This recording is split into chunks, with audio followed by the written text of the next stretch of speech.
I'm gonna be 100% honest. I have barely used sidearms in PvP. Like, I never, ever, ever thought that they were going to be meta, but this recent change that Bungie made in this past update has actually made a huge difference. I'm really, really, really, really enjoying Drang. This is actually the most fun that I've had in PvP in a while. I think it's because I get to play super aggressive, and I've actually been using Drang as a primary. I specify that because I'm using it as my go-to main gun, with my backup being a shotgun still. So, you know, instead of running something like this, we've been running this. Now, granted, this has only been in 6v6. We haven't had trials since this update, so I haven't been able to really test it too much in the 3v3 context, and I absolutely refuse to play survival.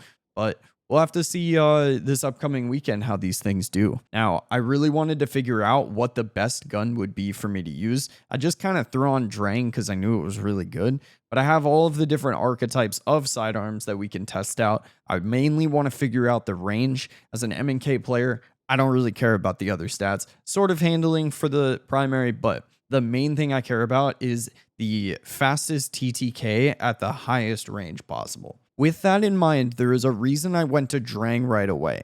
First off, the archetype is really good. 300 RPM sidearms kill decently fast. But the biggest thing here is the zoom stat. So 14 zoom puts this in a place where other sidearms just can't keep up.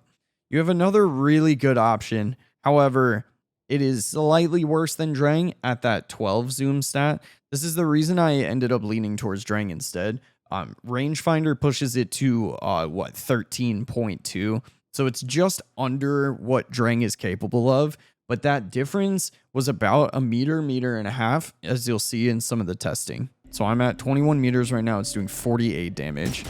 At 20 meters, it's doing 50. So I'm going to say that's 20 and a half. I'm sorry. Yeah, so 20 and a half. I'm going to go with the bare edge of 20. Okay, so at 20 meters, it does max damage. Okay.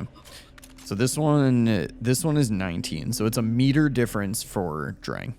Not a big difference. Okay, 36. Okay. So this is 17 meters. So it goes from 17 to 20 meters. So 45. Okay. So it literally is 17, 18, 19, 20. So it goes rapid fire 17 meters. Aggressive burst 18 meters.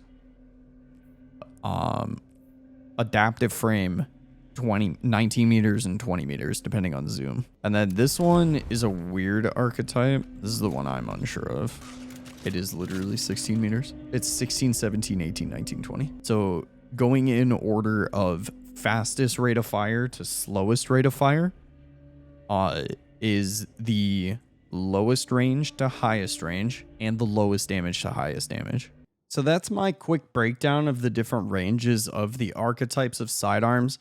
Like I said at the beginning, I will personally be using Drang. This is the one that I've had the most fun with, and I don't expect that to change anytime soon, especially because it doesn't rely on rangefinder, which we all know that nerf didn't actually go through. I stream on Twitch at twitch.tv/strasner every day but Tuesdays and Thursdays.